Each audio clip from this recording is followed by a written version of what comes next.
The music swelled softly under the fairy lights, laughter floating through the air like warm summer wind.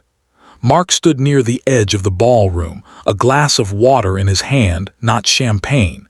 He never drank anymore, not since the night everything changed.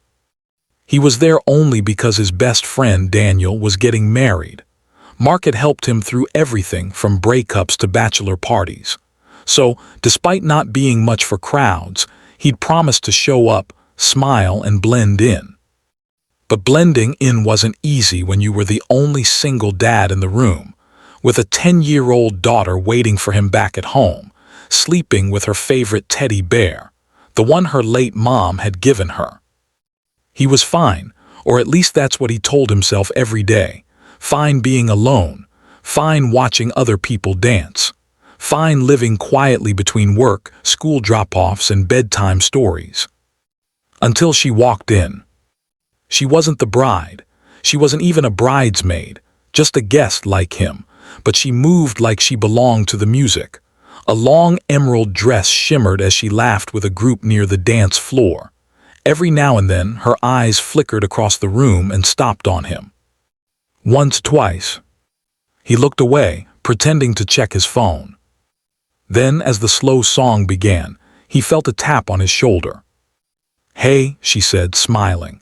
"You're not going to let all these couples have the dance floor, are you?"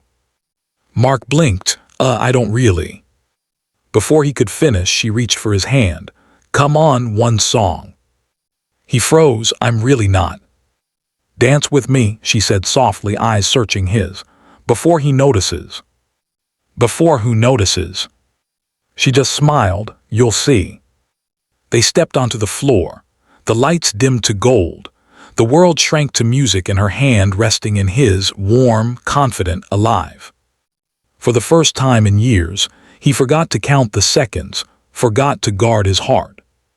Then, as the song ended, a man in a black suit, tall, sharp, and frowning, walked up behind her. "Emily," he said stiffly, "we need to talk." Her smile faltered for a split second. "Not now, Ben, please." "Now," the man snapped. "You can't just disappear from our table to," he glanced at Mark, eyes narrowing, "flirt with strangers." Mark stepped back, awkward. "Hey, it's fine, I was just—" "No," Emily interrupted, voice steady. "You were just being kind, something he forgot how to be." The air thickened. Ben glared, turned, and walked off without another word. Emily exhaled. "Sorry about that." Mark shook his head. "You don't owe me an apology." She smiled sadly. "You looked like you needed a reason to smile, and I needed a reason to remember I could." They ended up sitting outside on the patio, away from the music and noise. She told him she had been engaged to Ben until tonight. She'd realized during the vows that love wasn't about perfection or control. It was about peace, about feeling safe. Mark told her about his daughter, about how he'd lost his wife 3 years ago, about how he hadn't danced since. Emily's eyes softened. "She'd be proud of you, you know, for showing up, for trying." He looked at her, and for the first time in a long time, someone looked back without pity, just understanding. The DJ switched to an upbeat song inside. Emily stood, brushing off her dress. "Come on, single dad, one more dance, not for anyone else, just for us." He laughed quietly. "You're not going to take no for an answer, are you?" "Nope." And he didn't. They danced again, under the stars this time, away from everyone else. No music, no judgment, just the quiet sound of two hearts remembering what it felt like to be alive. When the night ended, they didn't exchange numbers. Just a look, one that said, "Thank you for reminding me love still exists." The next morning, as Mark made pancakes for his daughter, she asked, "Daddy, you're smiling.